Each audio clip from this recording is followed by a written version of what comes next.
Welcome to the Waking Up Podcast. This is Sam Harris. Okay, a little housekeeping here. Gearing up for a day-long conference in Sydney with Eric Weinstein, Brett Weinstein, Douglas Murray, and Majid Nawaz. That should be fun. That's the first time we've all gotten together.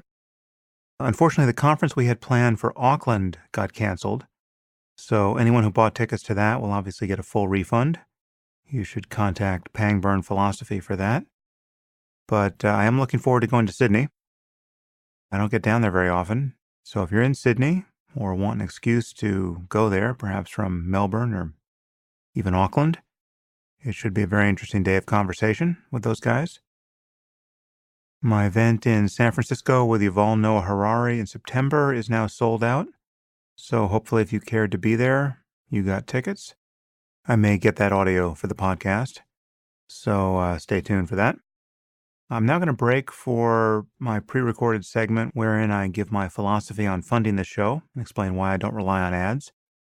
This section about funding is exactly 7 minutes long. If you've already heard it, you can feel free to skip it, just like you can skip the ads in any other podcast, just like I skip the ads in every podcast I listen to. But if you haven't heard it, I hope you listen to it once. In fact, I'll soon be speaking with Jaron Lanier next week, and Jaron's thinking about the digital economy and the price we're paying for using ads to support it has influenced me, I think, more than anyone else's. So that'll be coming in a couple of weeks. Now for 7 minutes of mercenary flogging of a captive audience, and then I'll be back with today's guest. I'd like to take a few minutes to explain why I don't run ads on the podcast, and why I've decided instead to rely entirely on listener support. Of course, if you already support the podcast, feel free to skip this section. Just think of this as the part of the show that would otherwise be filled up with ads.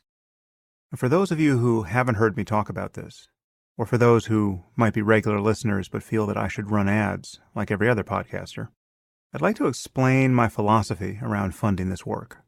And you might find some of this surprising because I actually do.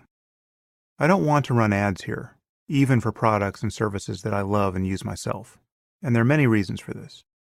For example, the New Yorker magazine recently inquired about sponsoring the show. Now, I love the New Yorker. I've read it for 30 years. It's one of the best magazines on earth. But it also from time to time publishes articles that are inaccurate or highly misleading, especially where science is concerned. And what listeners value most from this podcast is my effort to get at the truth.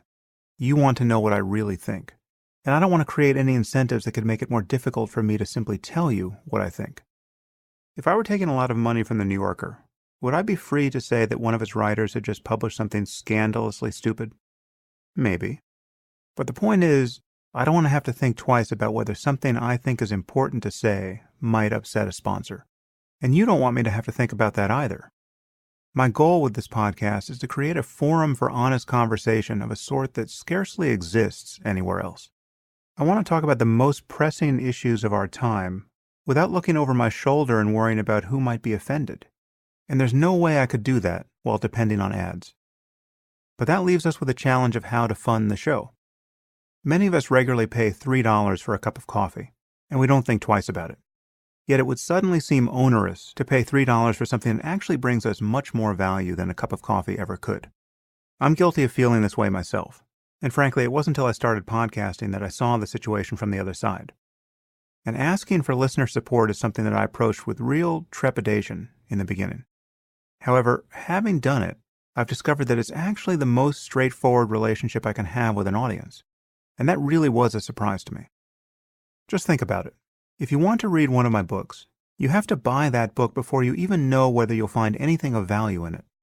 And if I want you to read one of my books, I have to convince you to buy it before either of us know if you'll find anything of value in it. That is a strange transaction, and it almost never reflects the actual value given or received. Plus, there are publishers and booksellers standing between us. There are people trying to get you to buy a book, and there are people trying to get me to sell it to you. But this podcast is free, so everyone can listen to it, which for the purpose of spreading ideas is the best situation possible. I'll reach more people within 24 hours of releasing the next episode of my podcast than I will over the course of a decade with my next book. And if some of you find this podcast valuable, then you can support it to the degree that you do find it valuable, which is the transaction that most honestly reflects whatever benefit you get from my work. And it's born of a direct connection between you and me. There are no third parties here with their own interests. Now, it's a problem that so many people expect to get podcasts and other digital media for free. We've trained ourselves to expect this by creating an internet economy based on advertising. But advertising is not free because these companies want some of your time and attention. That's what they're paying for. And every podcast that relies on advertising contains 5 or 10 minutes or more where the host reads ads. So there's this cost to the host's honesty or perceived honesty. If I spent the first 5 minutes of every show trying to sell you a mattress, you could reasonably worry about whether my enthusiasm for it was sincere. I mean, what else might I exaggerate if I'm willing to assure you, week after week, that memory foam will solve all your sleep problems? By self-funding this platform together, we're creating one of the only forums that is truly free from the outside pressures that are conspiring to make honest conversation on hard topics so rare. Now, digital media is experiencing a race to the bottom, and the reliance on advertising is what is dragging it down. Most of what we're worried about with companies like Facebook and Google, the invasion of privacy, the undermining of our politics, the spread of misinformation, can be directly attributed to their reliance on ad revenue. What we need is a new ethic and culture of sponsorship, where each of us takes the time to support work we value. Otherwise, the work won't get done, or it won't be nearly as good as it could be, and it will always be compromised by bad incentives. Even the best newspapers and magazines now resort to clickbait headlines and hit pieces designed to maximize traffic, because they have to sell ads against that traffic to survive. The result is absolutely toxic. Even the people at the pinnacle of mainstream media, people being paid tens of millions of dollars a year, can be fired over a tweet, or because they express an unpopular political opinion, even on their own platform. Depending on what you do for a living, you might feel this same pressure yourself. What do you think is true, or might be true, or might be worth discussing with an open mind, that could get you fired if said in the wrong context? I'm working to create a platform where I can think out loud about precisely those things, with the smartest and most courageous people I can find. And I need your help to do this. Again, I totally understand the reluctance to pay for media online, and I feel it myself whenever I hit a paywall. But more and more, when I decide that there's something I value, I just automate my support for it. This is what I'm doing with other podcasts and blogs I follow that rely on audience support. And it's what I now do with charitable organizations like the Against Malaria Foundation. I don't want to have to keep rediscovering my commitment to saving kids from malaria. I just want to decide once, and then know that I'm supporting this work at a level that I'm comfortable with. So for those of you who are regular listeners, who derive value from my podcast, I want to encourage you to support the show at a level you're comfortable with. But I also want to be clear about one thing. There are some of you who shouldn't support the show no matter how much value you get from it. If it causes you any financial stress to give even a few dollars a month, then my appeal for listener support is not directed at you. For everyone else, please know that the small percentage of you who've begun funding the Waking Up podcast in a recurring way, whether monthly through my website or on a per-episode basis through Patreon, are making it possible to keep the podcast going, ad-free. And if the show grows in interesting ways in the future, it will be because of regular contributions, even in small amounts, from listeners like you. So thank you. Okay. Well, this is the kind of conversation I've been wanting to have about race for quite some time. It's also the kind of conversation that justifies my decision not to rely on ads to fund this podcast. At the end of these 2 hours, I think you'll recognize that you haven't heard people talk about race this way in a mainstream forum. And there's a reason for that, because this is just a minefield. Now, as I made clear at the beginning, I'm sure there are other ways of interpreting some of the data we cite on economics or crime, for instance. And I'm aware that there are other sides to many of these points. But all you've heard in the mainstream media are the other sides, and often the most tendentious and sanctimonious and bullying versions. There is an orthodoxy on the issue of race, and it's taboo to question it. and it's growing increasingly clear that the orthodoxy is leading us in the wrong direction. Now, after the atrocious podcast I did with Ezra Klein, and all of the poison I wound up drinking online in the aftermath, I realized that I had a choice. I could avoid the issue of race entirely, or I could continue to speak about it honestly. I've made my choice, apparently, because this is an important issue. In fact, it's one of the most important issues we have because it is so divisive. So I've been wanting to have a discussion like this for months, and I found the person who could best walk me through this minefield quite by accident and in a somewhat unlikely place. My guest today is Coleman Hughes. As you'll hear, Coleman is still an undergraduate at Columbia, majoring in philosophy. However, he's written some extraordinarily brave and well-reasoned pieces in the online magazine Quillette on race. So I brought him here to discuss his writing, and I also made sure he would be invited to the conference we're doing at Lincoln Center in New York in November. Anyway, I really appreciate that Coleman has had the courage to tackle the subject head-on. I felt like I was talking to a person from the future, or at least one possible future. A future where there's no such thing as identity politics, and people of goodwill can just talk about social problems without feeling like they're walking a tightrope. But in this world, in the year 2018, we're still on that tightrope. And throughout this conversation, you'll hear me periodically look down and marvel at how far there is yet to fall. And the truth is, I expect a fair amount of malice to be directed at both me and Coleman from the usual suspects for what we say here. But that's fine. I used to be operating under the delusion that that was avoidable. I no longer am. So, without further delay, I offer you Coleman Hughes. I am here with Coleman Hughes. Coleman, thanks for coming on the podcast. Thanks for having me on. So, let's get into your background for a minute because, I actually don't know anything about it and it may be relevant to this conversation. This is something that I have remarked on social media and as have others. You are still an undergraduate at Columbia, which, given the quality of your writing, is incredibly annoying. What are you up to? What are you studying, and how did you get where you are now?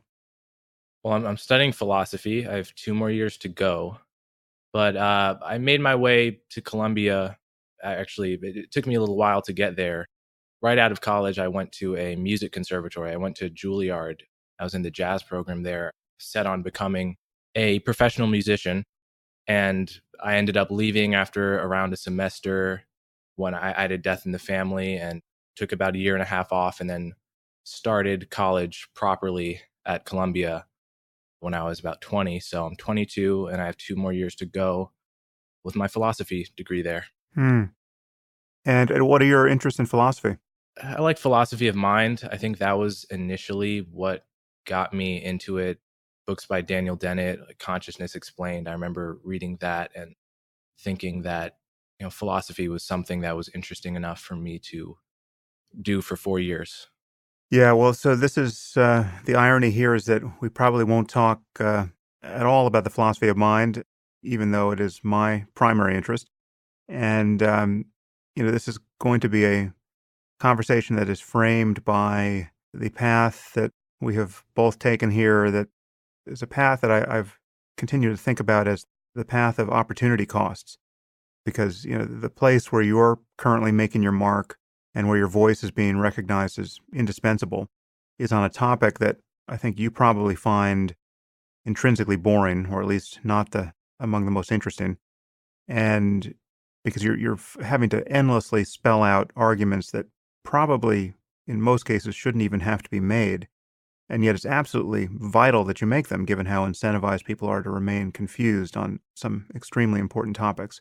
And I've done this in a similar way with respect to religion and the conflict between reason and faith and science and religion.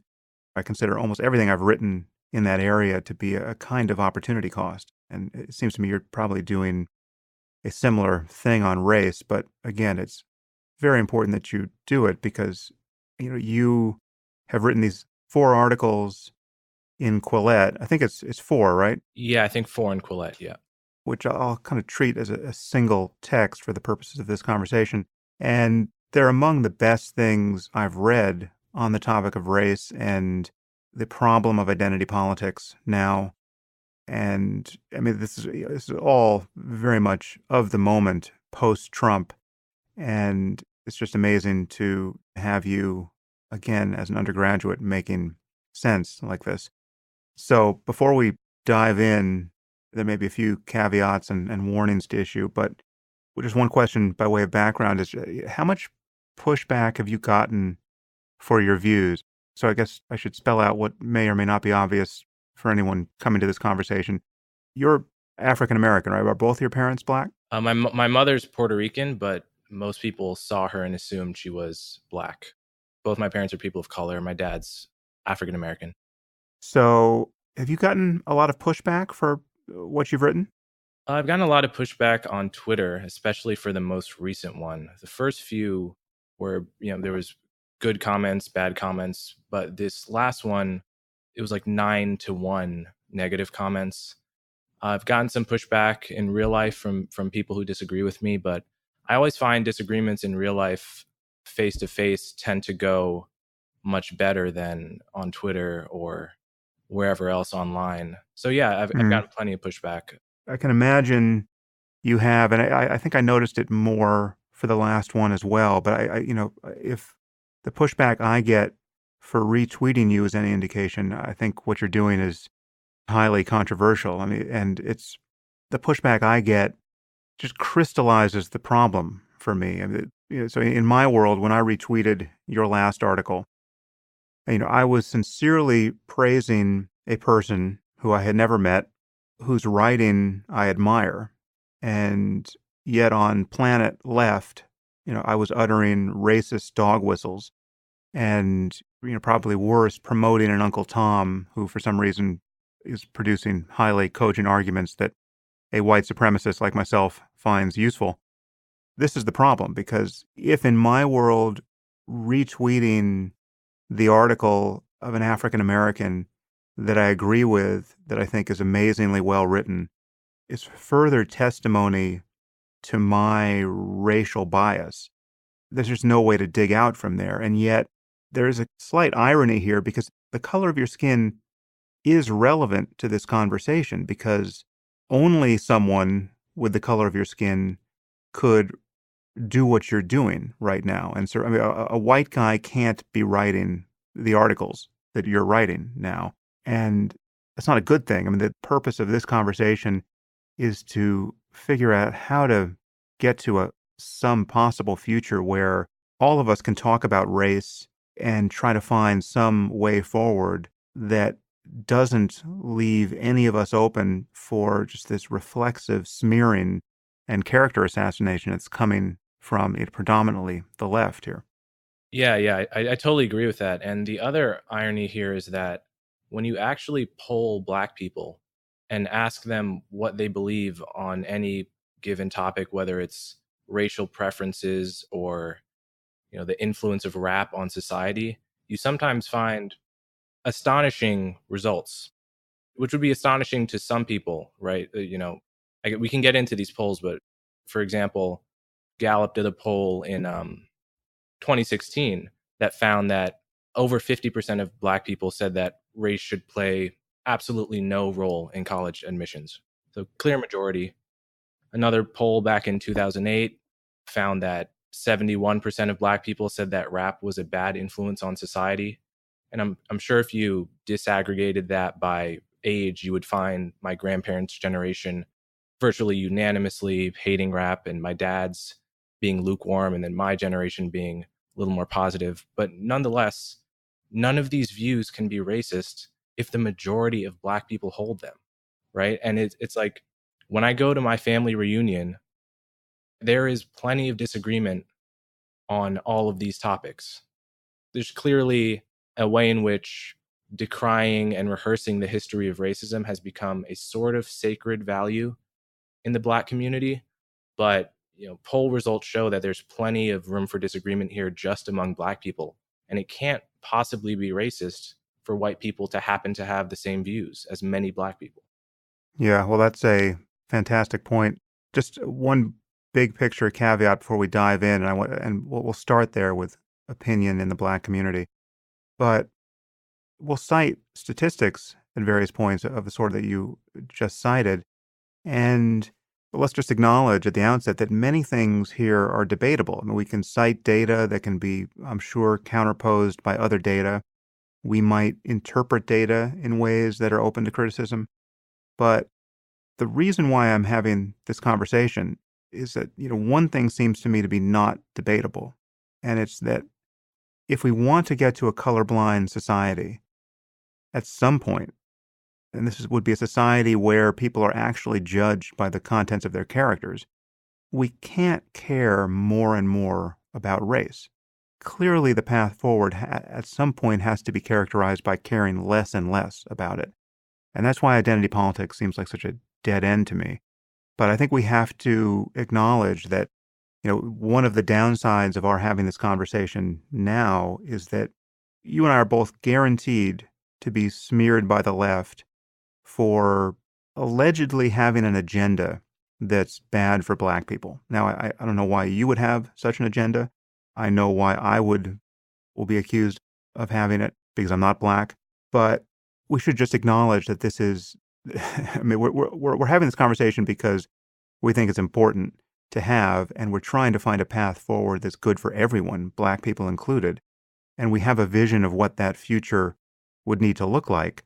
And the path forward, you and I haven't spoken yet, but I can only assume based on having read what you've written, we both agree that the path forward can't be this continual shattering of the political landscape into competing victim narratives.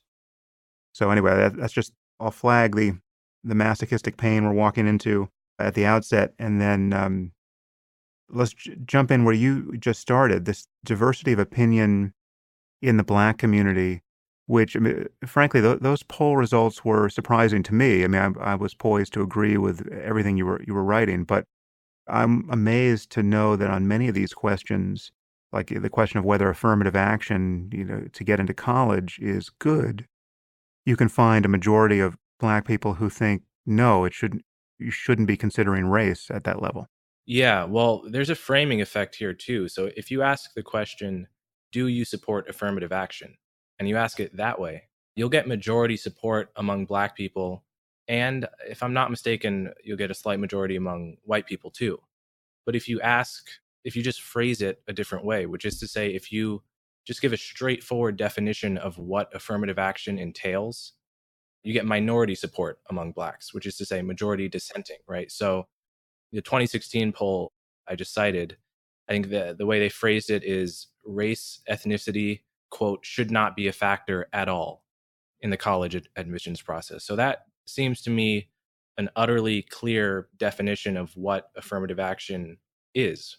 But if you just ask, there's a poll like 1 year earlier or 1 year later, I can't remember, that just asks it as affirmative action and gets a totally different result, which suggests to me that affirmative action has a kind of political halo around it, where when you actually drill into the details of what that is, most people are uncomfortable with it, and indeed most Black people are uncomfortable with it. But when you just package it under the political label affirmative action, it becomes unchallengeable. There's this phenomenon of Black conservatism that is surprising to people and is just regularly ignored in the mainstream media. First of all, how would you describe yourself politically? Did you consider yourself a conservative or not? I've never considered myself a conservative. I've only ever considered myself either a liberal or a centrist. I voted for Hillary. I'm fairly sure if I had been old enough to vote, I would have voted for Obama twice. So I've never seen myself that way. It's just the way I see it on the topic of race, the political spectrum is like a frame shift 3 notches to the left, where what would otherwise be a reasonable center left opinion is kind of reads as a center right opinion. What would otherwise be a pretty reasonable centrist opinion tends to read far right. So no, I don't think of myself as a conservative, but I'm certain that I've already been labeled that way, and I don't invest too much in any of these labels, so I'm not going to fight it too hard. Right. There's that frame shift, and the people who are regularly described as conservatives or even gateway drugs to the alt-right in my world, including myself, are almost uniformly liberal. I mean, there's this whole intellectual dark web idea that has recently been popularized. There's probably one true conservative in that whole group of people, and yet we are described as, far right by many people on the left. But this phenomenon of black conservatism, to some degree, is mingled with the religiosity in the black community because the black community tends to be more religious than the white. Is that largely part of it? Yeah, I cite this poll in one of my pieces from, I want to say his name is Theodore Johnson. He wrote a piece for the Washington Post. I believe that's his name. Yeah. He found that, well, 47% of blacks identified as liberal, 45% identified as conservative, which is, Yeah. almost identical. And my sense is that that conservatism is more of a social conservatism. Like you mentioned, blacks are disproportionately religious, and on many social issues would tend to be more in line with, a center right perspective. And Johnson's opinion about why it is that blacks vote so overwhelmingly Democrat, despite being evenly split between liberal and conservative, is that there's a sense that the Democratic Party is the party that stands up for civil rights. It could be as simple as the fact that Lyndon Johnson happened to be president during the 60s, but I don't think it's just that. My gut tells me it's also just the fact that if you put a true neo-Nazi in front of me and just ask me to bet on who he voted for in the last election, I could win money all day betting that he voted for a Republican. And that proximity to the truly racist fringe of the Republican Party at least seems to sully that whole half of the political spectrum as far as many black people are concerned. Understandably so. And also the fact that there's, on many issues, not all that much difference between the two parties would just increase that effect. So it's interesting that it comes back to this issue, which you dissect out very much in the spirit of an academic philosopher, that it is at minimum strange to accuse a white person of racism for holding views that on any given poll, a majority of black people can be shown to hold. I'm looking at this one passage in your article where you say, for example, if a white person were to say, I don't think racism holds poorly educated blacks back, it would mark them on the left as woefully ignorant of systemic injustice, if not downright racist.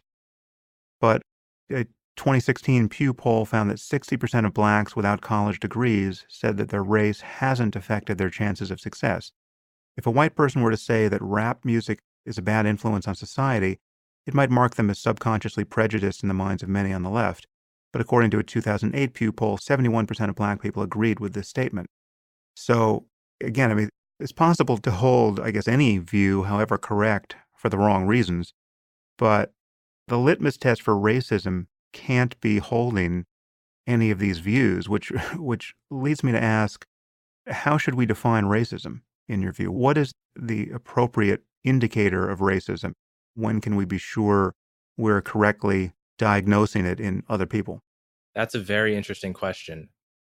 One perspective on that is to take what I perceive to be a linguist's perspective and say every word evolves over time, and language is a bottom-up distributed phenomenon that we can't control. So if it just is the case that people nowadays want to define racism as something black people by definition can't participate in, then who are we to say that that definition is wrong, right? Because words are only what they mean to people at a given time. But then there's another perspective that would say, listen, we need this word racism to mean exactly what it means. It's too important. And my biases are towards the latter.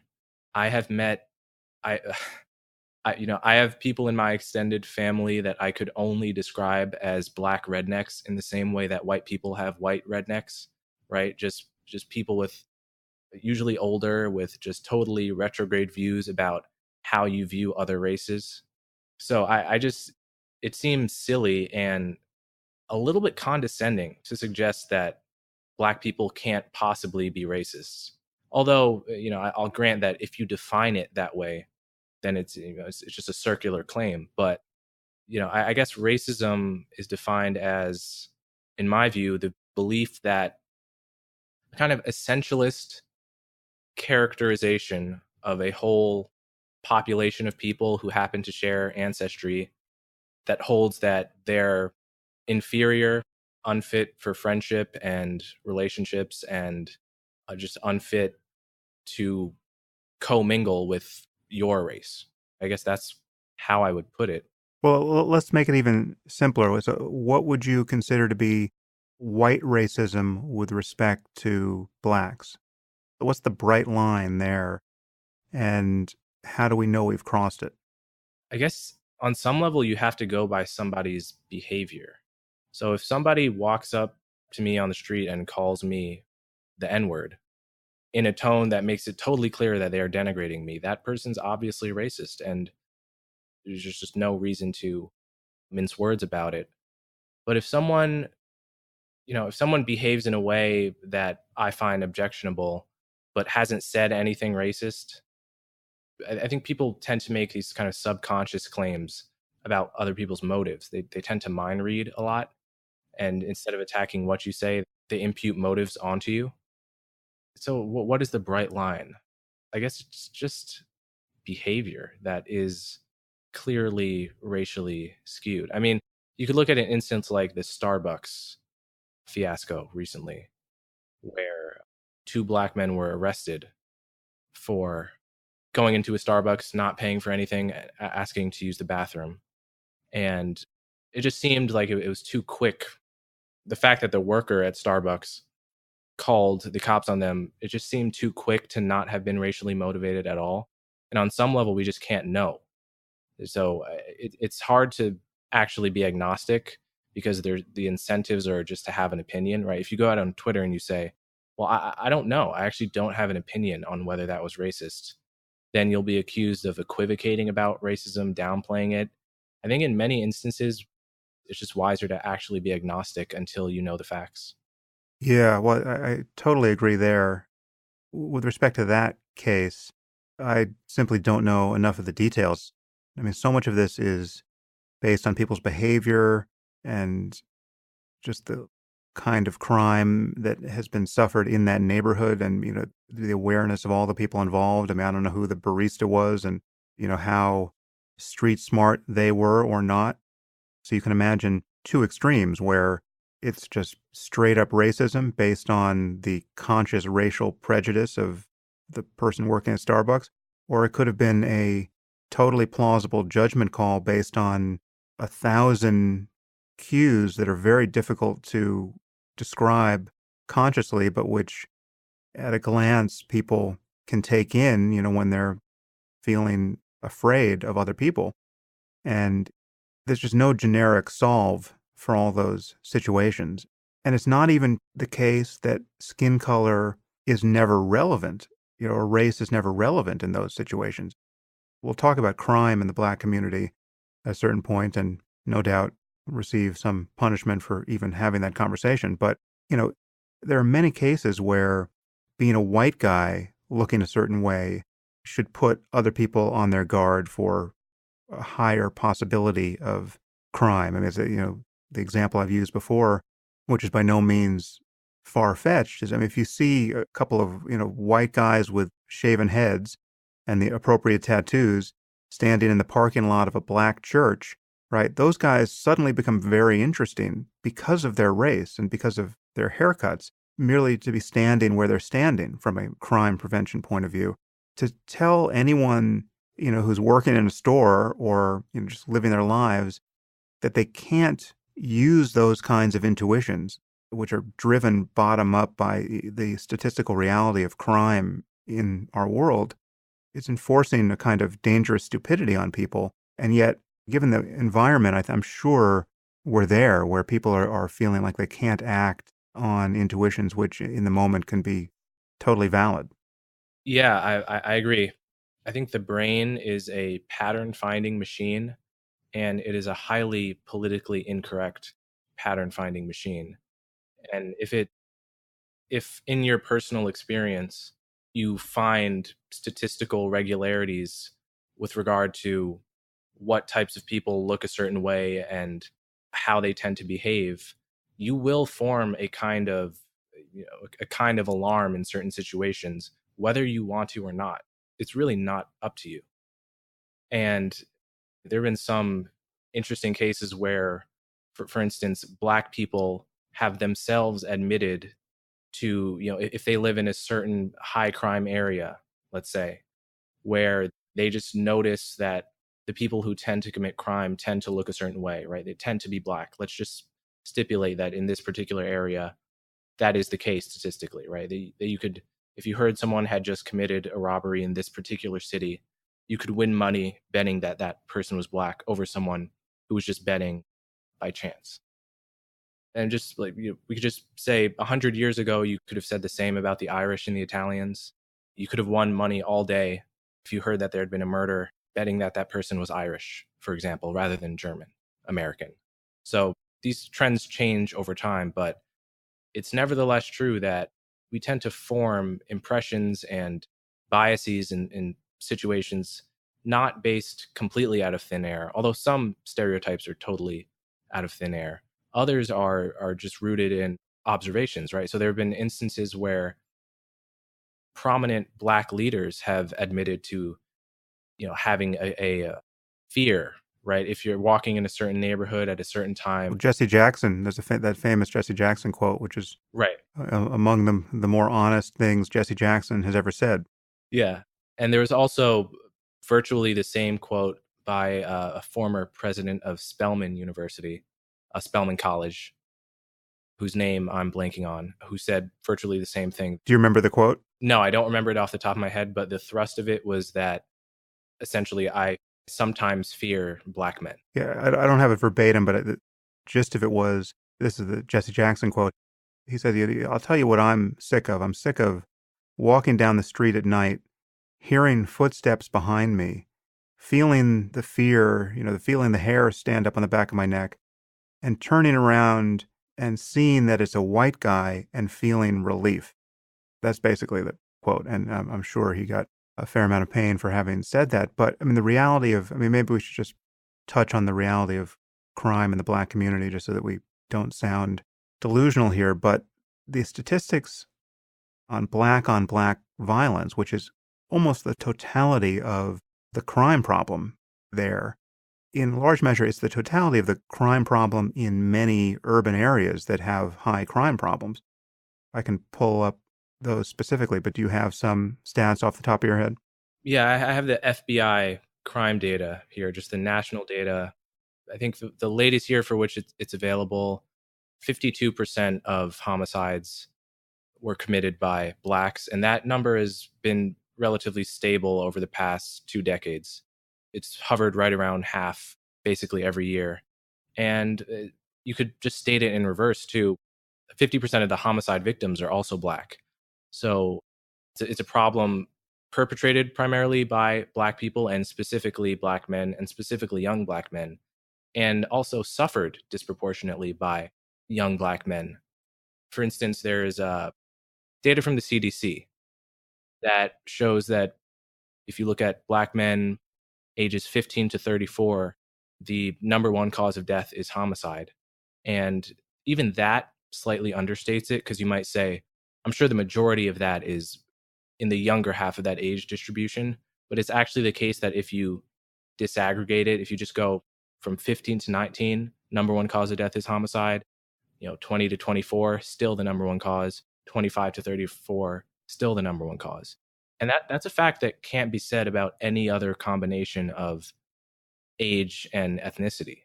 And I think the important thing to keep in mind here is that among the things that governments do well, lowering crime rates actually happens to be one of them. So there's every reason to believe that this could come down given the right policies. So it's not just gratuitous to talk about it. Like I said, the rate of crime commission among the Irish used to be 5 times higher than the Germans in the early 20th century. Likewise with the Italians, it was maybe 3 times higher. And so we know certain ethnic groups have committed lots of crime in the past, and we know that those crime rates can be brought down with effective policing, with more policing and with better policing. And obviously the whole challenge is how do we get there?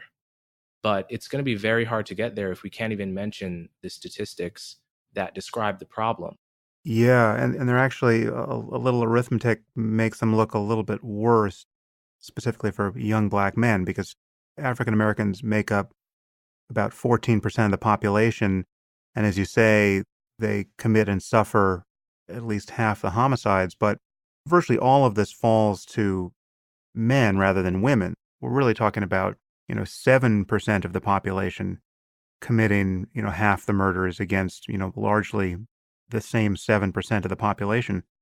And when you see the crime statistics in a city like Chicago, the level of violent crime that makes America an outlier at the moment is largely driven by that phenomenon. And most people believe, at least on the left, that part of the problem is that now there's this epidemic of police violence against young black men. We can touch on to what degree that's true or not, but the net result of that is that many people think that there's simply too much police focus on the black community, whereas, and I think you cite this book in one of your articles. Is it Jill Lavoie who wrote the book? Jill, Jill Leovy, and that's how I've been pronouncing it. Jill Lavoie, yeah, sorry.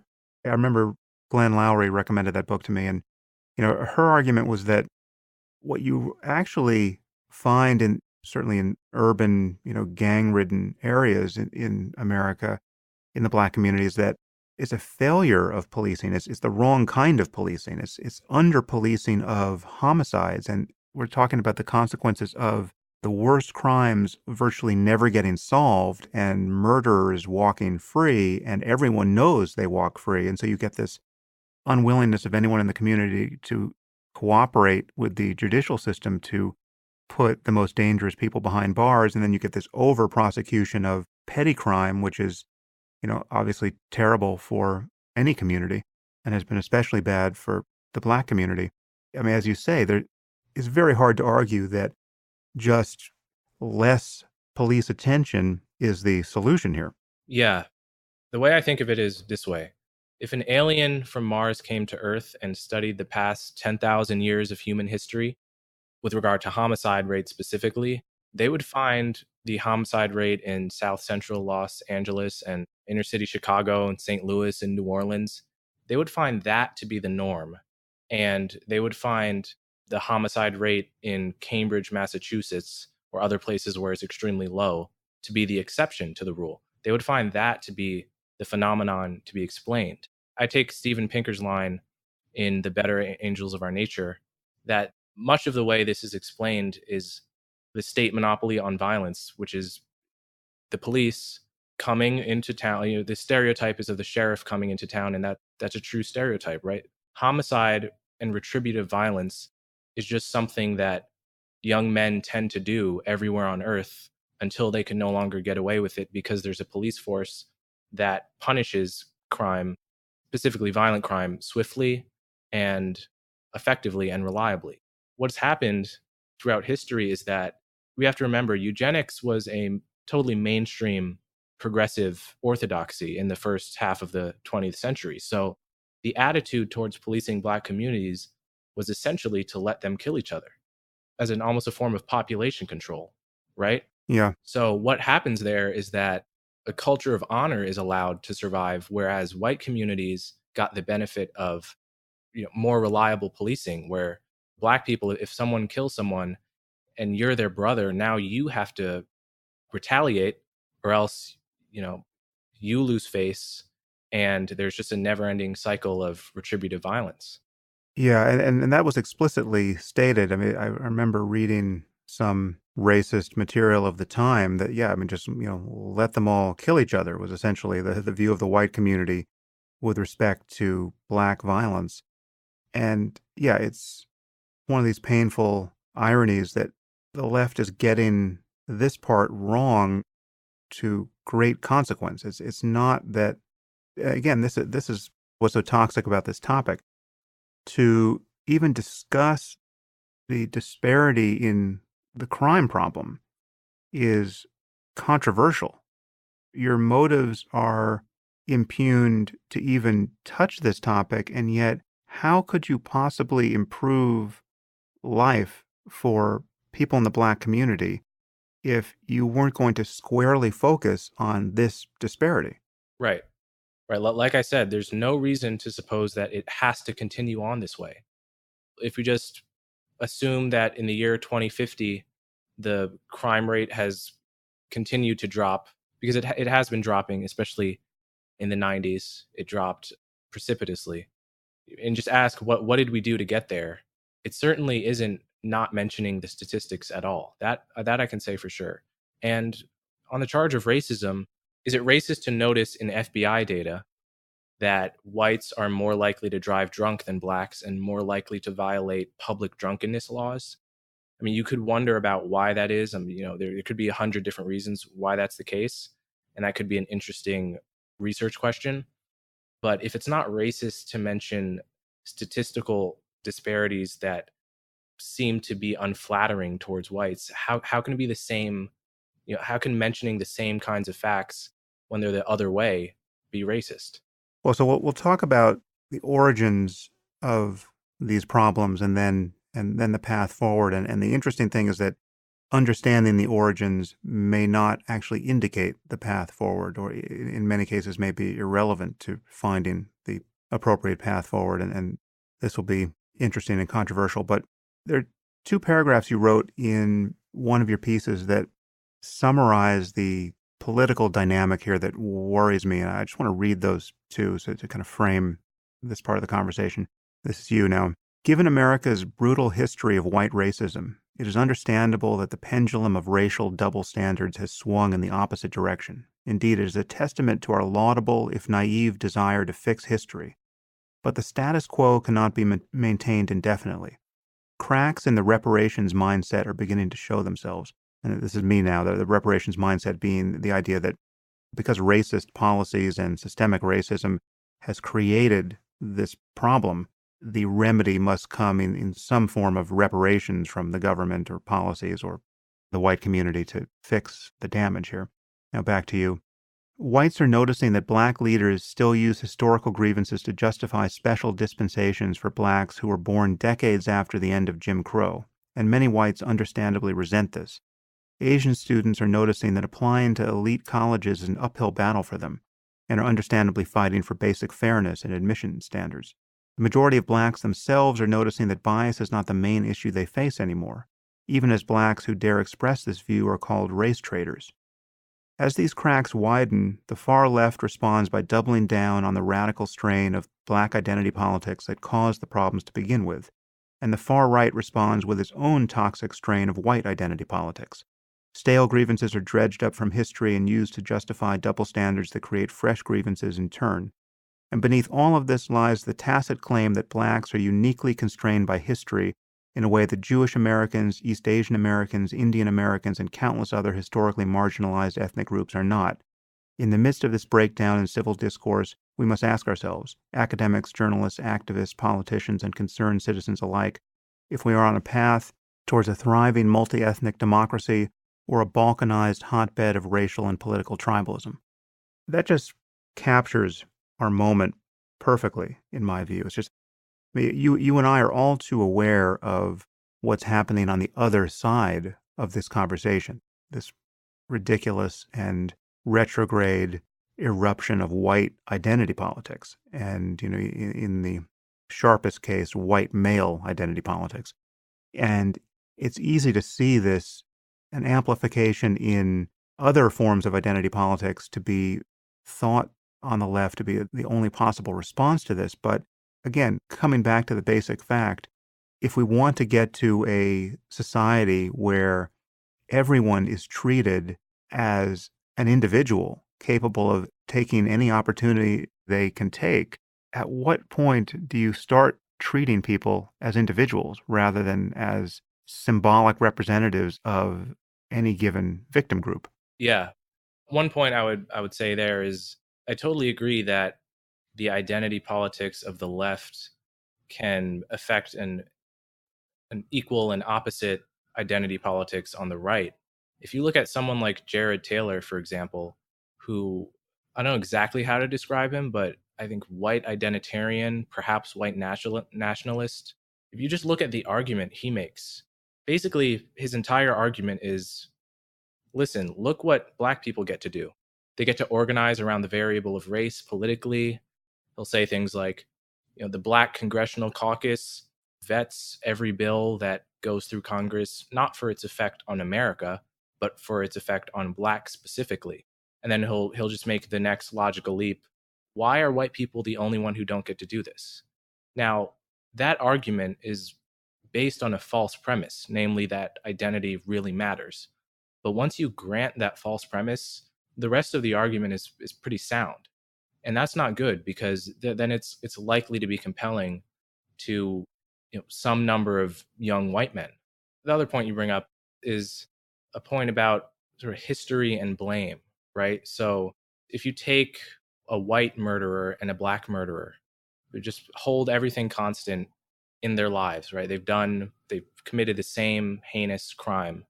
The attitude demonstrated towards the white murderer is not the kind of argument generally that someone like you might make about free will, which is to say they're not responsible for their genes nor are they responsible for their upbringing. Just put all the mixture of causes that led them to offend in a box. You couldn't pull out a single one and say they really caused this, right? That's as true of white people as it is of black people. The problem, I mean, all of that's true, but it's just impossible to actually have a criminal justice system that is constantly operating in that frame. We have to at least entertain the pretense of things like blame and praise just to get around in life, even if they're not deeply true, I would argue. Mm. And at the very least, whatever attitude we take towards free will and blame, it has to be consistent across the board. You can't just invoke slavery and Jim Crow to exonerate the behavior of a black person who is wreaking havoc on the innocent black people around him or her and not invoke those for other people, right? It's like the reason we blame people in the first place, it can't be deeply predicated on the fact that everyone is deeply responsible for who they are because nobody is. Right. We just need to be able to blame people in order to make society work. Yeah, and they're just these obvious comparisons, which again are radioactive to even make. At one point in one of your articles, you say, Jewish people don't get to hate German people and get praised for it because of what the German people's grandparents did to the Jews, right?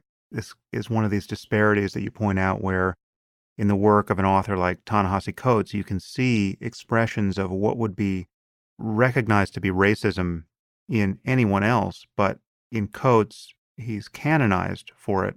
Let's table that for a second because I think we probably need to talk about Coates in a minute. But to stay on this larger point, you write about something you call the racism treadmill. What is the racism treadmill? The racism treadmill is essentially a pair of two beliefs that, in my view, virtually ensure that many progressives will never admit, so long as they have these two beliefs, that substantial progress has been made on the axis of racism in America. The first belief is that whenever you see a statistical disparity between blacks and whites, it's valid to reflexively assume that racial discrimination, whether it's systemic or overt, is the cause of that disparity rather than the hundred or so other things that can be the cause of disparities. So I'll just take two quick examples to make this vivid. One is the fact that in the year 1952, there were four different southern states in which black school teachers had higher salaries than white school teachers. That's fairly astonishing if you believe that politics and the racial biases of politics determine every outcome in the economy. But economies are extremely complex, and there can be a lot of racism in the political sphere, but just bizarre trends with regard to supply and demand and various other economic forces can make it so that there is some disparity that can't possibly be explained by racism, because in this case it favors blacks, right? Another example is if you just go to Wikipedia and look up household income by ethnic group, you'll find facts like for every dollar earned by the average white American of Russian descent, or by the median white household of Russian descent, the median white household of French descent earns 79 cents. So both of those households would just be viewed as white at this point and probably would view themselves as white. And you wouldn't be able to pick them apart. And yet you have the kind of disparity that, if it were between blacks and whites, would be presented in the pages of the New York Times and other respected outlets and reflexively ascribed to racism. And there are literally all kinds of disparities of this kind between different black ethnic groups. You compare Nigerians to Jamaicans to Haitians to African Americans. You find all kinds of disparities that are never talked about or rarely talked about because they're too deflationary of the idea that every statistical disparity can be ascribed to some kind of discrimination. Right. And the second belief, which is closely related to the first, is just that every culture is identical in the patterns of behavior that are encouraged, in the values that are inculcated, in the kind of social incentive structure that leads people to behave one way rather than another, and that there are no relevant differences to talk about. There are no differences that could possibly explain disparities, and there's just no reason to believe that that's true. And I'm sure we'll get more into that. But once you put those two beliefs together, then you're in a situation where we're going to continue to have statistical disparities until the end of time. It's rarer to find, I mean, I actually don't know of a single example in which you take two ethnic groups and by every metric, they are close, whether it's crime commission or income or whatever it is, even if they're of the same race. Right. So the idea that we should expect parity across the board in the absence of discrimination, all the evidence suggests the opposite, which is not to say discrimination can never cause disparities. It's only to say that you can't assume that. It's just an empirical question. So, insofar as these two beliefs are ascendant, then people will never recognize progress no matter how much progress happens, because we'll still have disparities, and those disparities will still seem to prove that racism is a major force in society. Yeah. Well, so let's talk about Black culture here and the degree to which it may play a role, because again, there are many disparities which are accidental or explained by hundreds of other variables that can, on their face, have nothing to do with white racism here. Because I mean, the one that you just cited in some form here, and you cite in one of your pieces for Quillette, that within the Black community, there's a massive economic disparity between West Indian Blacks and American Blacks with respect to wealth and, I guess, attendance in the best colleges. And yet, in that case, we're looking at groups that also have similar histories of slavery. Right.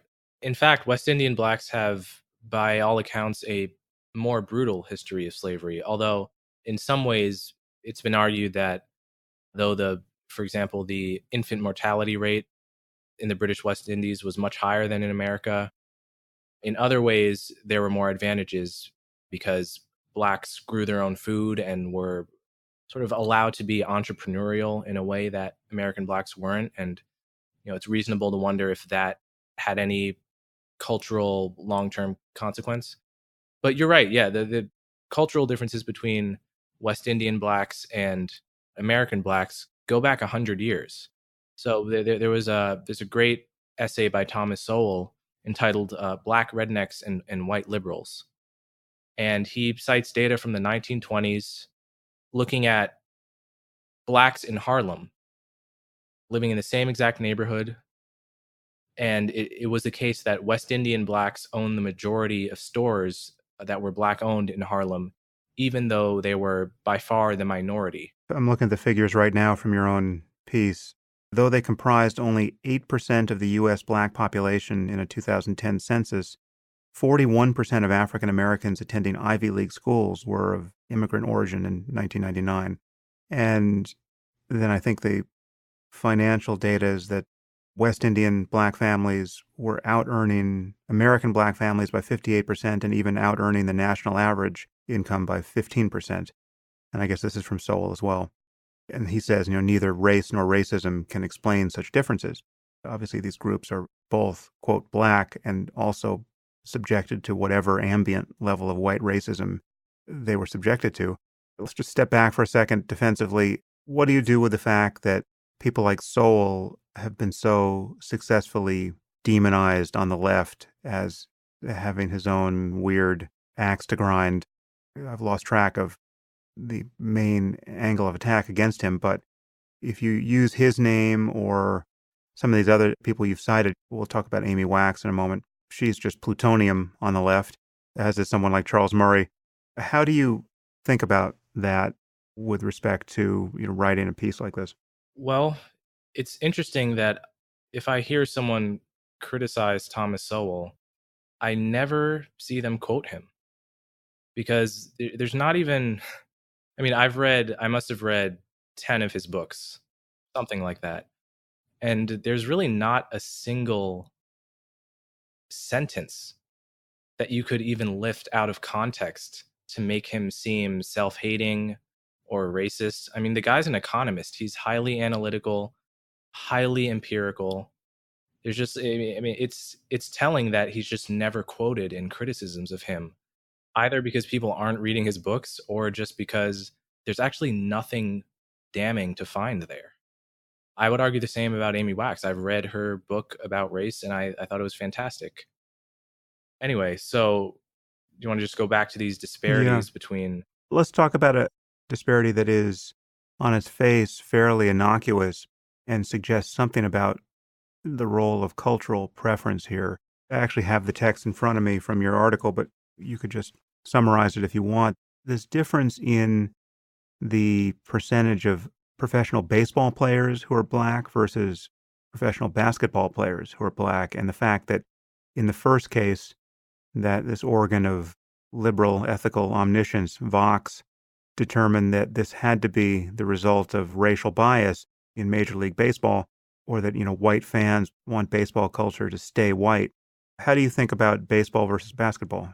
It's anecdotally true and utterly uncontroversial among most black people to admit that basketball viewed as more culturally black in the black community than a sport like baseball. Absolutely true. Growing up, I think most people who know a lot of black people probably have noticed this.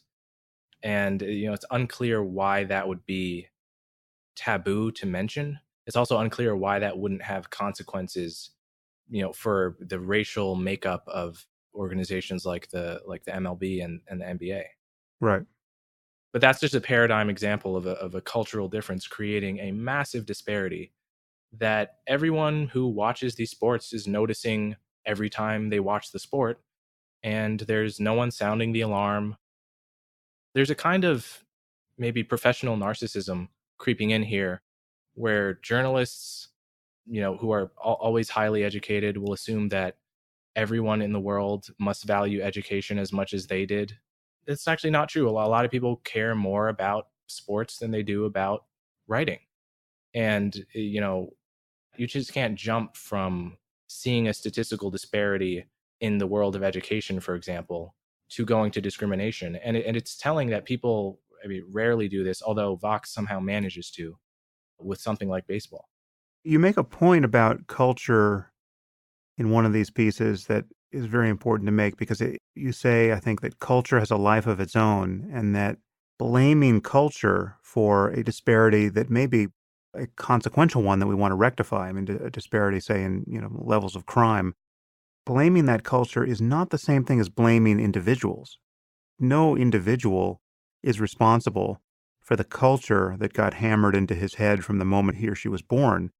And we all make our own contributions to culture, but again, those are the result of all of these influences, biological and environmental, that get summarized as ourselves in each moment. So to say that there's something about a culture, there's something about one culture that is better or worse than another culture with respect to any variable, let's say it's crime or, promoting literacy or anything else, that is not to be victim blaming in this narrow way of blaming individuals narrowly for just not having gotten their act together. Right. And it's interesting to think of what you would have to believe in order to disagree with that. Let's say I'm disagreeing with you that no one is responsible for the culture they're born into, and that we're all massively influenced by the cultural norms that we're just accidentally born into. If I'm going to disagree with that, then I have to admit that traditional societies that may have practiced something like cannibalism, right? I would have to say that they're just all waking up every day choosing to do that in a cultural vacuum, right? Right. Like that actually does seem racist. That's part of the irony here. The dilemma here is that there is no non-racist way to worry about significant disparities here because either you're blaming biology or you're blaming culture, and both are racist. Right, and you're right to point out the different specific cultural values that will vary. So, for example, if you're going to talk about music and who's had a larger influence on American music and global music, say in the 20th and 21st century, you might be naming a black person, every third name, right? And you may go the entire conversation without naming a single Asian American, right? Maybe Yoko Ono, right? It's hard to even name a second, and yet I think probably most people can name several black people who were absolute musical icons. So if you're just scoring music, right, then you have to talk about the outsized contribution black culture has made, and it just depends which specific element you're talking about. Yeah. Again, this is the disparity fallacy that you cited earlier on as half of the racism treadmill. That if the disparity that works in the favor of a minority group is unobjectionable to cite, but one that works to their disadvantage can only be cited as a symptom of your own bigotry, well, then we never get out from under this game. And yeah, I mean, there are many disparities that work to the advantage of Black people or any other minority group, which you wouldn't be. I guess, the truth is, occasionally you do come under the shadow of some allegation of racism or a concern about racial difference when citing Black athletic achievement, I think. I mean, I think if you notice that in the Olympics, the 100-meter final is virtually always won. In fact, it has always been won, I believe, since 1986. I should know this. I cited this in my wonderful conversation with Ezra Klein. By someone of West African descent, no matter what country they were competing for. To celebrate that or to even notice that is, I guess, perceived as uncharitably reductive of Black people to some attribute that is physical as opposed to mental. I mean, I don't know precisely what the concern is there, but this is a fact that could be celebrated in the same spirit in which you just talked about musical contribution. Right, right. And I think ultimately this goes back to what you mentioned at the beginning, just about race not being an intrinsically interesting thing to talk about. Like ultimately, this stuff should seem less and less interesting to study, I would argue. Yeah. It's like taking a group of people by whatever variable, whether it's race or ethnicity, and just, drawing a circle around them, measuring some mean statistic and comparing it to another one. That kind of research is only useful if you presuppose that whatever you're going to find is evidence of discrimination that can then be stamped out. But once you notice that there are just way too many disparities for all of them to be attributable to discrimination, it just becomes less interesting to, talk about racial disparities on whatever metric all day. I mean, the reason I feel I have to do it is because I'm trying to attack sets of beliefs that are seemingly justified by all of these disparities that are cherry picked to create the impression that disparities are evidence of racism. Yeah, and I mean, the most extreme examples are not very far away. I mean, I was talking to a friend not long ago who works for a corporation I won't name, but one of his coworkers who is a black woman who apparently has truly awesome hair and is constantly changing her hair and putting it in pigtails and otherwise making it look doubly awesome. She considers any compliment about her hair coming from a white person to be a racist microaggression. So you hear a story like that, which again, I don't know how well subscribed, this kind of attunement to racial difference and the possibility of racism is at the moment, but it seems like, virtually every noise you hear from the left is pointing in this direction now. And, I say this as a liberal. I hear something like this and it just seems like a confession of mental illness. It's so unnecessary to live in the world that way, no matter what has preceded us. We could acknowledge the history of racism and racial disparity and the present reality of racial disparity with respect to economics or anything else we care about. But to be living that way now and to not only, it's become a kind of new religion to install these various tripwires in your mind and simply wait to be offended. And I mean, this is, again, this is now the colossal orange counterpoint to all of this is Trump. But I'm quite worried that what's happening on the left with respect to these kinds of conversations is going to guarantee that things get worse and worse on the right until we reach some kind of crisis point. Yeah, well, I can say personally, I went to a high school where we had morning meeting presentations with the whole school there about microaggressions. And at this time, I was a card carrying, hard left progressive. I was the type of person who would language police white people when they made a joke I didn't like. I was exactly the kind of person who would be extremely sensitive about his hair. I had a big Mm, afro. And, in fairness, when I was in middle school, I did feel that my afro, it got me a kind of attention that it wasn't quite bullying. It was kind of just a kind of a touching that I didn't like, and the average seventh grader might sort of take offense to, but it was nothing near as bad as what the overweight kids experienced in middle mm. school. Right? It was just like it was of a piece with the fact that for various reasons that time of life can be hard for everyone, right? So but I consider myself somewhat indoctrinated, to have been somewhat indoctrinated by all of these beliefs. Well, that's interesting. So let's linger on that moment of exodus from those seminars. How did your views change? At what point, and what were the tipping points? There were a couple different things. I think it was right when I went to college. I started hanging out with people from different parts of the country because of college. My roommate was from Arizona and became my best friend. He's like a white guy from Arizona. Might describe himself as a liberal at the time, but was very much a sort of, old style liberal, in the sense that not being down with any of the progressive ideology that I was very enthusiastic about.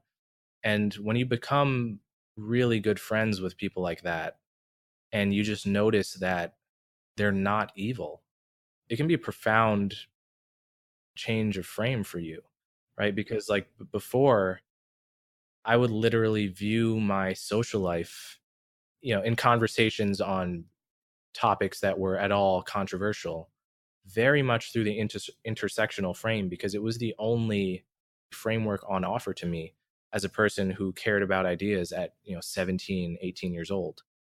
I was just living out the narrative that was handed to me with all of the passion, or much of the passion, that you've rightly criticized on the far left now.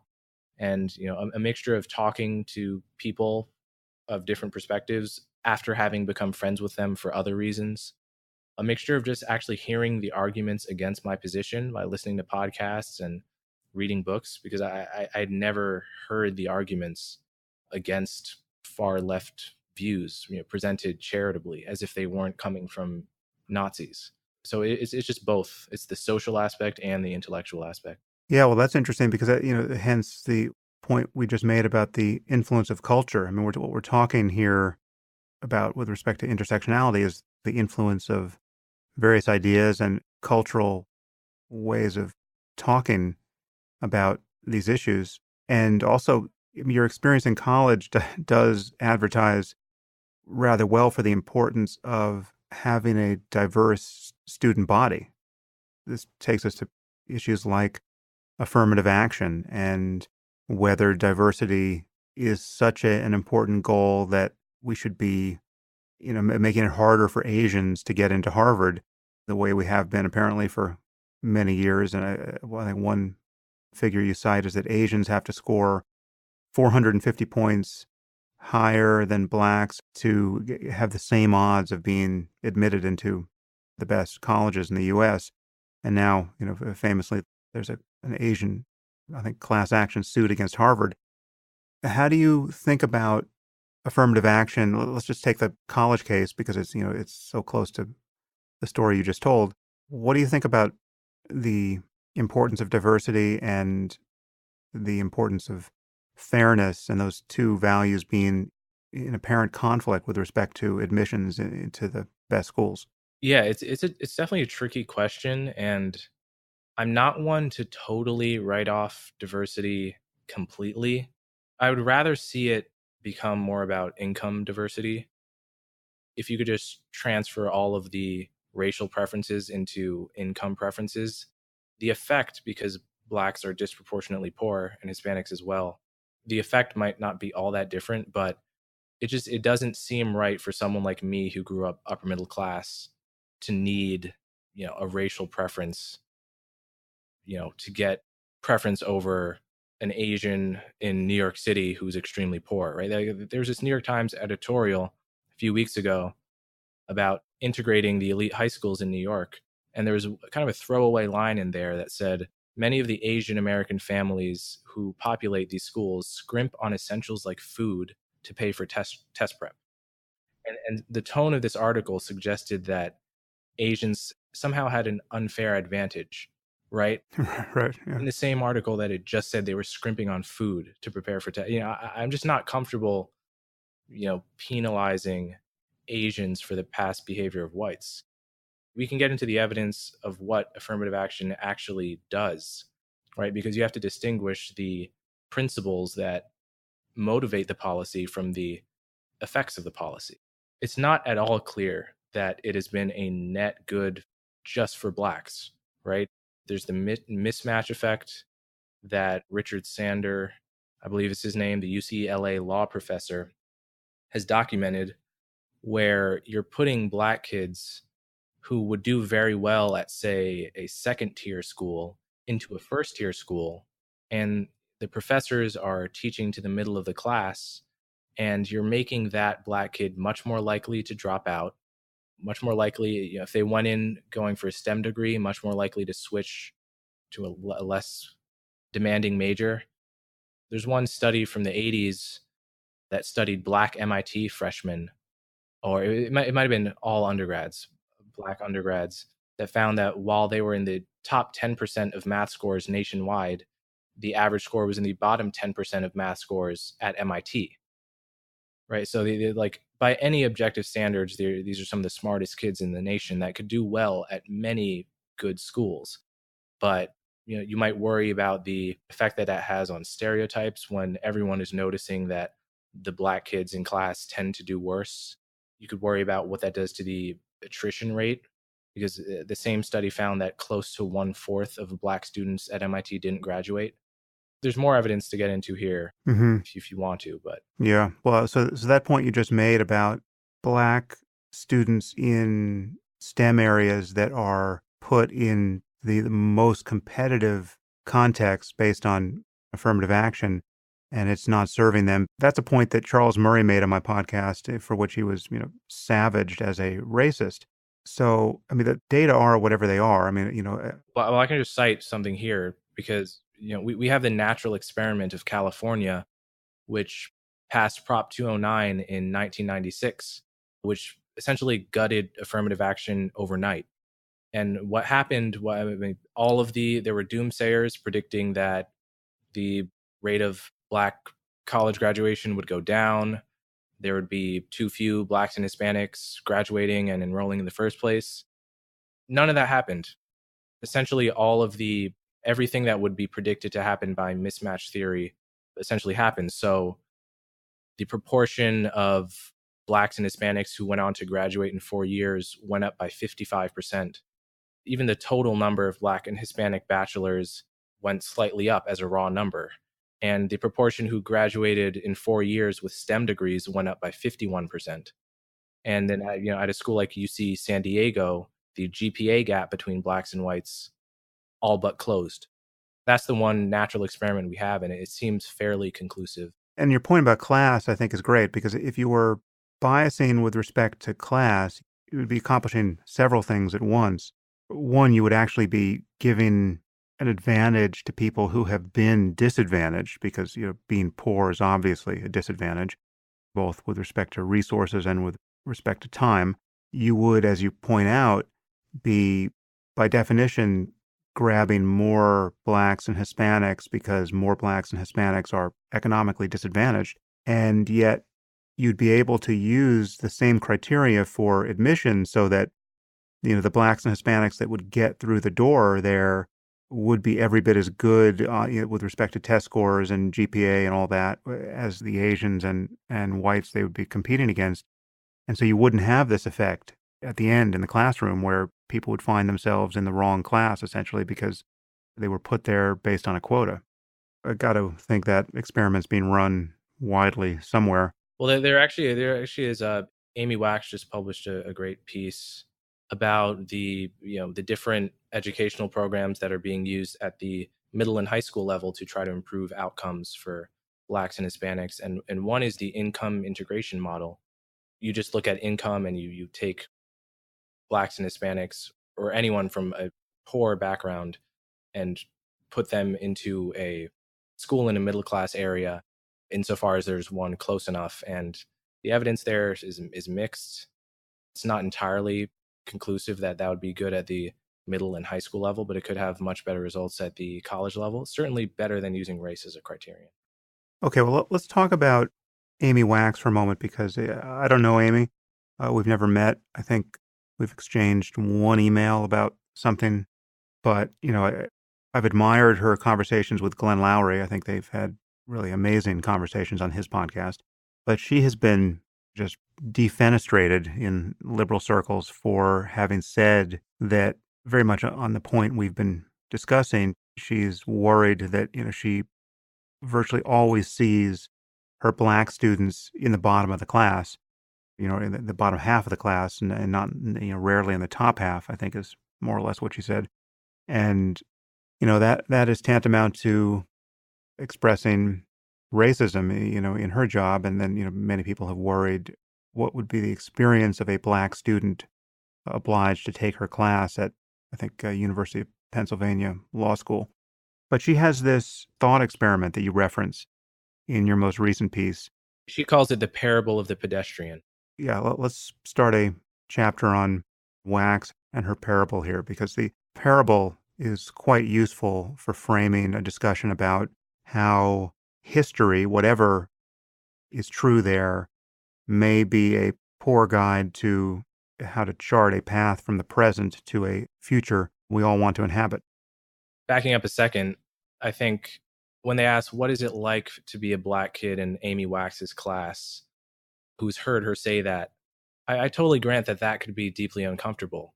The question that is never asked is, what is it like to be the Black kid in MIT struggling in every single class just because you're not in the 1%, you're in the top 5%, right? Like, what is that like? That is a question that is never asked by the same people who, certainly claim, and I believe do believe that they are concerned about the experiences of Black students. So you can't have it both ways. You can't claim to care about Black students' feelings on the Amy Wax question and not engage honestly with the data on mismatch.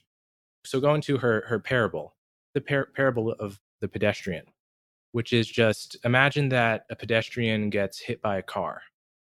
And suppose that it's exactly the kind of injury that does not admit of any surgical treatment that we have. It's just precisely the kind of injury that can only be fixed by painstaking years of physical therapy. Just posit that it's Bill Gates who hit you. If there were a surgery that cost $10 billion, you could just get the damages from him and get the surgery, but the surgery just doesn't exist, right? So in that context, you could certainly, I mean, say you're the victim. You could say, well, listen, it's not fair that I have to, heal myself. I wasn't the one that injured myself. It was the driver's fault. He ran a red stoplight, say. You could accuse someone of victim blaming who said, listen, I know the driver victimized you, but it just is the case that you're the only one who can make yourself whole. And it is profoundly unfair that you're the only one that can make yourself whole. And yet it simply is the case. And it's actually a failure of empathy to block off advice for that person under the epithet of victim blaming or anything like that. So that's an intuitive example of the fact that the person who causes an injury cannot always heal it, right? And this is an analogy to be made for Black Americans.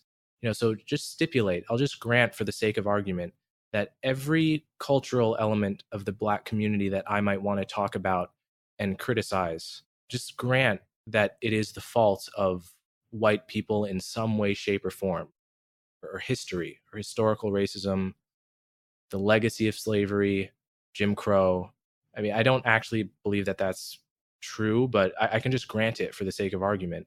That tells you nothing about how to fix these problems, right? So take an example like the phenomenon of Black kids accusing each other of acting white for doing well in school, for instance. And we can get, many people are skeptical of that. And I'd be happy to get into the evidence that it indeed happens and it indeed matters. But you could just stipulate, as Stuart Buck does in his book, Acting White, that this is entirely a consequence on the way in which desegregation was implemented in the 60s by white bureaucrats in Washington, right? It's like not the fault of Black people that this phenomenon arose. Just, take fault completely out of the picture. The question we should ask is, how do we make it so that 20, 30 years from now, Black kids who do well in school are no longer accused by other Black kids of acting white? Those are just separable questions. Yeah. Well, it seems like an extremely useful distinction. And I mean, I guess the only way to embrace the utility of it is to acknowledge something that we acknowledged a few minutes ago, which is that these cultural differences matter. If in fact you have a culture where, a culture of teenagers where trying to do well in school is highly stigmatized. I mean, to whatever degree that's true, that's going to present a barrier to doing well in school. And, there may be 100 things like that, again, even if we stipulate that they're all the result of prior instances of racist policies, it's not clear that the way of fixing them is to implement some new policy at the government level. It may just be, as to reference Wax's analogy, that the fix is some arduous change at the individual and cultural level of, behavior and thinking. And this is an incredibly controversial thing to say about a culture. It's not a controversial thing to say about a family. Now I'm thinking about your most recent piece where you're talking about the wealth disparity between Blacks and whites largely, and the claim that some cultures teach wealth building better than other cultures. And I mean, again, on its face, that is a controversial thing to say. But if you were just going to say some families teach wealth building better than other families, that's a trivially true thing to say. I mean, obviously, that's the case. If there's a family somewhere that is teaching their kids about compound interest, on their 6th birthday, That is a family very much unlike the family I grew up in. Cultures are on some level just very big families, and they will admit of different levels of emphasis on anything, wealth included. That's right. Yeah. And they can be quite, I mean, let me just back up to the acting white phenomenon, because I think this is just the best example. There's a journalist named Ron Suskind who wrote a book in the 90s entitled A Hope in the Unseen. And he goes into a school, inner city school in DC, and he opens the book with this anecdote where maybe the principal or the administrators of the school were trying to encourage success among their students, and they started giving awards. They started having ceremonies to give awards to the highest achieving students. And at first it worked, and then before long, the award winner would come up to claim his or her prize, and the thunderous jeering from the audience would start, hurling epithets, calling this person a whitey, right? So it was just like nothing the teachers can do to control this, really. It's just thunderous coming from the students. And imagine being a smart black kid in that context where you just stand to lose, right, so much from being smart. I've been accused of acting white myself. There are over a dozen scholarly ethnographic studies that have found the phenomenon to be widespread. There's about 4 studies that claim to not have found it, but the weight of evidence is clear. Barack Obama has talked about it twice. Michelle Obama talked about growing up and being accused of it. The rapper Jay-Z has talked about it in a New York Times interview.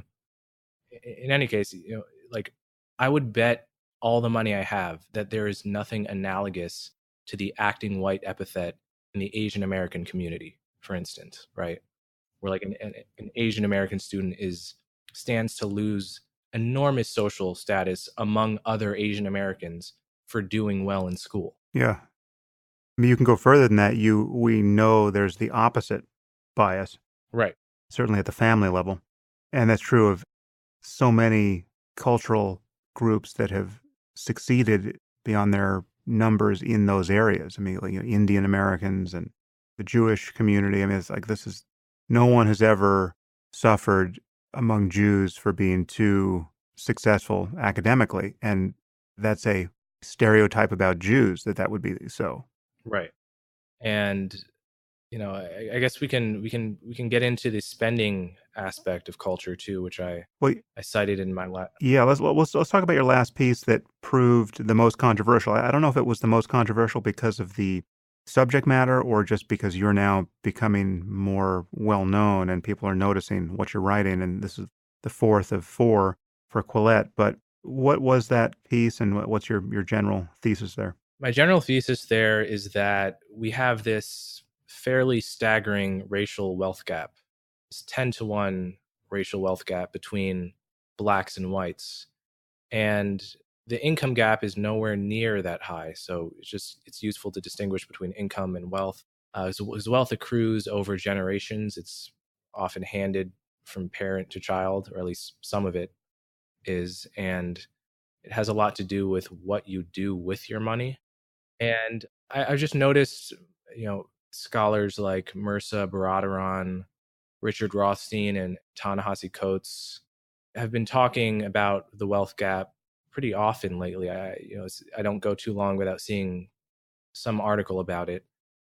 And the standard narrative I hear coming from progressive academics is that it's pretty much entirely a consequence of some combination of slavery, racist policies in the postbellum South, and then racist New Deal era policies like redlining, where black neighborhoods were unfairly considered to be credit risks. And if you were black, it was much harder or nigh impossible to get a government backed mortgage loan to buy your first house. And then you're off and running from a wealth building perspective. And it's also this claim that there was this almost magical economic period after World War II and before the civil rights movement that white Americans cashed in on, that blacks were left out of. So half of my thesis there was just not questioning the historical facts of the matter there, but questioning how much of the wealth gap they explained. First of all, just given how many other ethnic groups, just given that there actually isn't much of a correlation between political mistreatment and wealth building or income, or the correlation is not tight enough for you to assume that groups that are politically mistreated will automatically become less wealthy, and then to make the further causal claim that the political mistreatment is the main cause or the entire cause of the wealth disparity.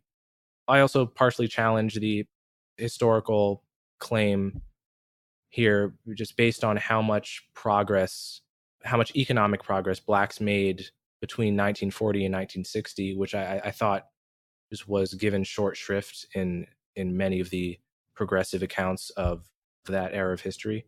And then the second part of my thesis was to point out spending patterns that differ between blacks and whites that, in my view, account for some amount of the wealth gap. I couldn't say how much. I cite one study from economists at U Chicago and Wharton that suggested that fully 20% of the wealth gap was accounted for just by differential rates of spending on cars, jewelry, and clothes. And I found that to be such a shocking result that I had to email the study authors to confirm that I wasn't misreading it. And I also cite Nielsen data, Nielsen, one of the biggest marketing firms in the world, showing that Black women are 14% more likely to own a luxury vehicle than white women, 16% more likely to have purchased costume jewelry in the last year, and 9% more likely to have purchased fine jewelry. And those differences are unconditional on wealth, which is rather shocking, right? Because if you have a group with 1/10 the wealth of another group, you would at least expect that group to be slightly less likely to spend money on things like luxury vehicles or jewelry, let alone more likely. I was highlighting this as an aspect that is more liable to being changed for the better. Right? We can't go back and undo redlining. It happened. The analogy I make here is to the feminist movement in the 70s. In the 70s, feminists could not go back and undo the thousands of years of misogyny that women faced. What they could do is start a public conversation around what women's roles in society should be. And they had an enormous effect doing that. In the 1960s, polling data shows that virtually every American would have said women belong in the home. But by the 1990s, that was a minority viewpoint. And that's just feminists using public conversation to overturn hundreds, arguably thousands of years of cultural programming around gender roles. And there's no reason in principle why we couldn't do something like that with the specific elements of Black culture that I feel are worth talking about. There are a few reasons why this piece was so controversial. One is that you're making the point about the fact that there are these other disadvantaged groups that not only have done better than blacks on average, they've done better than whites on average, and yet you can't argue that they had any advantage over whites, certainly. And I'll just give our listeners one paragraph here so they can get a sense of what you did here. But so this is now you. Starting with the California Alien Land Law in 1913, 14 states passed laws preventing Japanese American peasant farmers from owning land and property. These laws existed until 1952, when the Supreme Court ruled them unconstitutional. Add to this the internment of 120,000 Japanese Americans during World War II, and it's fair to say that the Japanese were given no bootstraps in America. Nevertheless, by 1970 census data showed Japanese Americans out-earning Anglo-Americans, Irish Americans, German Americans, Italian Americans, and Polish Americans. For Asian Americans on the whole, an analysis of wealth data from 1989 to 2013 predicted that their, quote, median wealth would soon surpass the white median level. If wealth differences were largely explained by America's history of favoring certain groups over others, then it would be hard to explain why Asian Americans, who were never favored, are on track to become wealthier than whites. And you could say the same For Jews, obviously, I mean, if having, half of your people systematically exterminated in the middle of the 20th century, and now these are my words, it wasn't some sort of disadvantage, it's hard to imagine what would be, and yet it's a caricature of the Jews to say that they have succeeded really, virtually everywhere they've applied themselves with respect to wealth creation and, most measures of secular success. I mean, so these comparisons will be viewed as invidious, and there's this concern that you're just not grappling with how unique the African American case is. And again, this doesn't get around Amy Wax's concern that, understanding the cause is not, doesn't indicate the path forward, but some of the pushback must be based on a sense that you've given the cause short shrift. And I feel this because a friend of mine who I mentioned to you in an email thread wrote me when he saw that I had retweeted your article. And I'll leave him anonymous because I don't have his permission yet. I didn't ask if I could drag him into this. But he's a very smart white guy, for what that's worth, who also happens to have a degree in African American studies from Harvard. So he's a white guy who's unusually close to these issues. And he sent me an email, and I'm quoting him. Think about how shockingly counterintuitive the claim is that racialized economic inequality owes vanishingly little to slavery, Jim Crow, housing discrimination, hiring discrimination, promotion discrimination, inheritance, credit access, predatory lending, cultural stigmatization, welfare policy, project housing, incarceration, etc. It's not theoretically impossible that these forces have not had an impact, but the burden of proof should rest heavily on any argument with that essence. Anyone thoughtful obviously recognizes that these forces, along with cultural and other variables, interact in extremely convoluted and overlapping processes that are difficult to tease apart.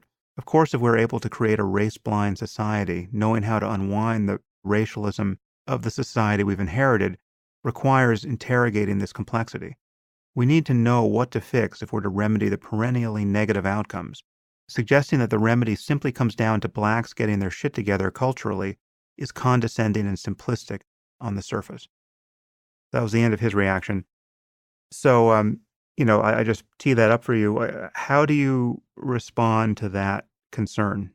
I find it condescending that if a white person who happened to be poor was buying lots of jewelry, you could tell them, listen, that's not wise. But if a black person were doing that, you can't tell them. You have to put on kid gloves. I find that condescending, first of all. Second of all, I would argue that I was attacked for supposedly claiming that history is irrelevant. I did no such thing. I'm certain that specifically the history of redlining is some part of the story. I wouldn't be willing to put a percentage on it. Is it half? Is it more than half? Is it less than half? I think it's much too complex a question to answer that. The third thing I would say is the onus is on people like him and people who agree with him to explain why Black West Indians living in the same city in 1970, and these are second generation West Indians, so born in America. So you're holding the variable of race constant, holding the variable of being born and educated and having lived in the same city constant, holding the legacy of slavery roughly constant because they're both slaves. Many of these people would have been completely indistinguishable from American blacks, evidenced by the fact that most people don't even know that people like Stokely Carmichael, Marcus Garvey, Sidney Poitier, they were all of West Indian descent. Malcolm X is half West Indian. You have to explain why they were out earning blacks by 58% in 1970.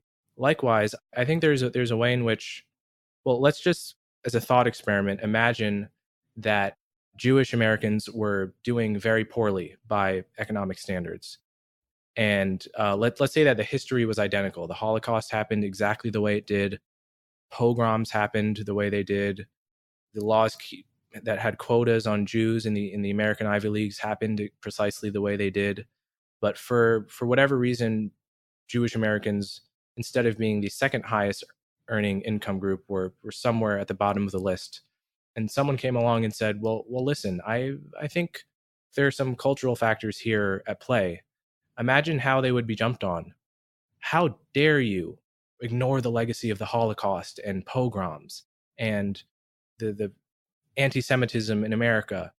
And you could say this much the same about the Japanese. If they were at the bottom of the list, people would be saying, "How dare you ignore the alien land laws and World War II, etc." It just it can't be that our opinions about what caused what are just contingent on the fact that Jews and Japanese happen to be doing quite well on the average.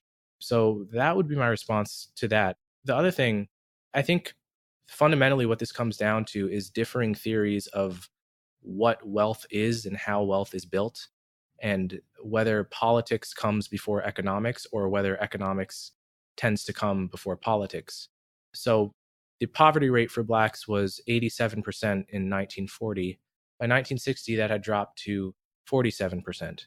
And that trend line kept going through the civil rights era, but it didn't accelerate, nor did the income gains accelerate, right? So it was a continued trend from an era with virtually no, at least no effective civil rights policies, to an era with all of the civil rights policies that we have on the books today.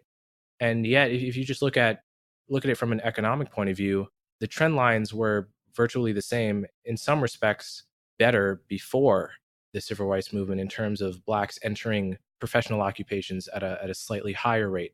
So I think there is a misunderstanding about exactly why economic success happens. I think there is a undervaluing of human capital, which is just the economist's term for the set of skills and knowledge possessed by any given person or possessed by any given group. And I think that's more what I'm Hmm. rubbing up against. Well, I think you and I fully agree on one principle here that has come up a dozen times so far in this conversation, which is there are many double standards, which double standards almost by definition are counterproductive. I mean, they'll be perceived by somebody to be unfair. They'll put you in contradiction with yourself. I mean, so these double standards are dysfunctional, and the one that is especially galling is the double standard around the ethics of or the norms of civil discourse. And there's two people here who have kind of typified this double standard of late, and you've written about both of them. One is Michael Eric Dyson and his performance in the Monk debate against Jordan Peterson, and the other is Ta-Nehisi Coates, who we've just mentioned. I don't know how you want to deal with this issue, but it just seems like there is a all too frequent phenomenon now where you have black public intellectuals who will say things which forget about the factual accuracy of their interpretation of events that is causing them to say these things. Let's stipulate that they're right about all the relevant history. They still are saying things and reasoning in ways or failing to reason in ways which would be called out as starkly racist if done by really anyone else. I mean, it wouldn't even just have to be white guy. I don't think Asians could get away with what these guys are getting away with. How do you view this problem? Well, yeah, I mean, I think this is a function of white guilt. I think, when Michael Eric Dyson calls Jordan Peterson a mean, mad white man as a substitute for an argument against his claims. Yeah, I think he did it twice too. I think he doubled down on it when Jordan objected. Yeah. Right. Yeah. So when he makes Jordan Peterson's race relevant, or makes it seem relevant to his argument, and just invokes the black card, basically, I have to think a lot of people in the audience know that that's an invalid move. They have to know, but to criticize someone like Michael Eric Dyson openly and in the terms in which he deserves to be criticized, in the terms in which any white person would be criticized had they made an analogous claim about a black intellectual, to criticize him in that way, it just, people respond to the incentives facing them. So if you're going to go out on Twitter and say this is ridiculous as a white person, there's a profound disincentive from doing that because of all the blowback you'll get. Likewise with Ta-Nehisi Coates. Coates is even a worse case than Michael Eric Dyson, because I think, as you say, many people could instantly detect what was wrong with his move in that debate. But for Coates, he really has been canonized as a kind of secular saint by the left. And I get the sense that people over at The Atlantic, where he, up until recently, was employed with great fanfare, I think he's moved on to do something else now. But it seems to me that very few people on the left see what's wrong with what he's up to. And I've said publicly that, many people have asked me to have him on the podcast. I've said publicly that I'm not at all inclined to, because I think it would be a disaster. I think the way he plays the race card, I really view him as a kind of pornographer of race.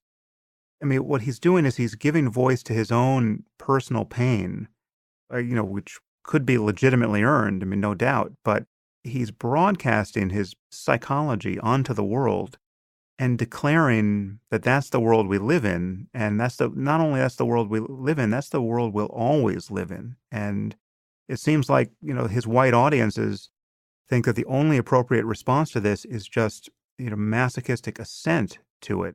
They're just grateful for being told yet again how racist they are and how racist they'll always be. And the only appropriate response for a black person like yourself, according to these audiences, is just to spiral down into this singularity of utter obsession with the color of everyone's skin and just stay there for eternity. I really don't see a path forward, much less a wise or practical one, being sketched by Coates. And there's just something fundamentally dishonest and peculiar about his project. Yeah, I think it's less about Coates and more about the way in which, like you claim, that he has been sanctified by people I would otherwise see as quite rational people on the left. And you see similar things just in the New York Times, for example. There's a piece I quote in the same piece in which someone named Ikao Yanka, maybe pronouncing that wrong, argues, I think she says, if I'm remembering the quote, "As against our gauzy national hopes, I will teach my boys to have profound doubts that friendship with white people is possible." This is a person teaching their black sons, their young black sons, to be suspicious of young white boys and girls that they go to school with, right? This is absolutely insane. It is racist drivel.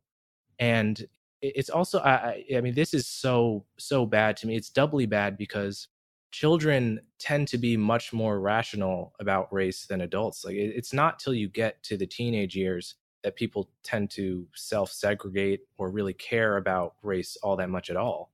And to encourage children who are otherwise just open to friendship with whomever, to encourage them to view race as important in such a critical point in their lives, no one at the New York Times should have fallen for that. That is absolutely ridiculous. Yeah. Yeah. Well, so unfortunately, Coates, I think, has declined the invitation to join you and Glenn Lowry and Ibram X. Kendi and a few others on the panel on race at this conference we'll be at together in New York in November.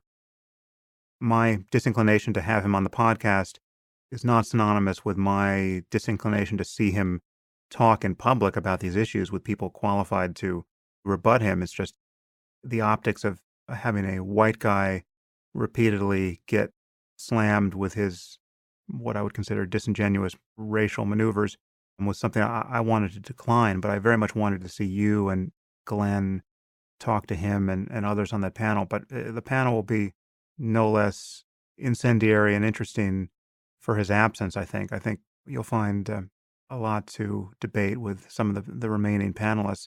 So it just, I see we're at the 2-hour mark here. Coleman, is there anything else you want to touch before I look forward to the time that we will be able to do this face to face? I think that seems good for now.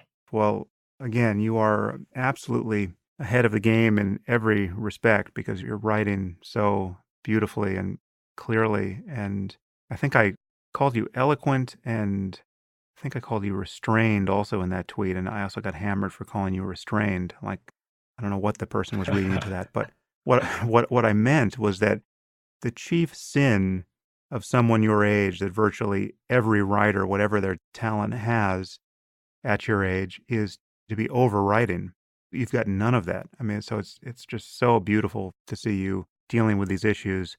I mean, there's just absolutely nothing you need to change about your style going forward. You're just in a great spot. So all I can say is keep it up. I appreciate it, Sam. If you find the Waking Up podcast valuable, there are many ways you can support it. You can review it on iTunes or Stitcher or wherever you happen to listen to it. You can share it on social media with your friends. You can blog about it or discuss it on your own podcast. Or you can support it directly. And you can do this by subscribing through my website at samharris.org. And there you'll find subscriber-only content, which includes my Ask Me Anything episodes. You also get access to advance tickets to my live events, as well as streaming video of some of these events. And you also get to hear the bonus questions from many of these interviews. And then there's the Waking Up course, an app built for iOS and Android, which I'll be releasing soon as a subscription service, which supporters of the podcast get for free. All of these things and more you'll find on my website at samharris.org. Thank you for your support of the show. It's listeners like you that make all of this possible.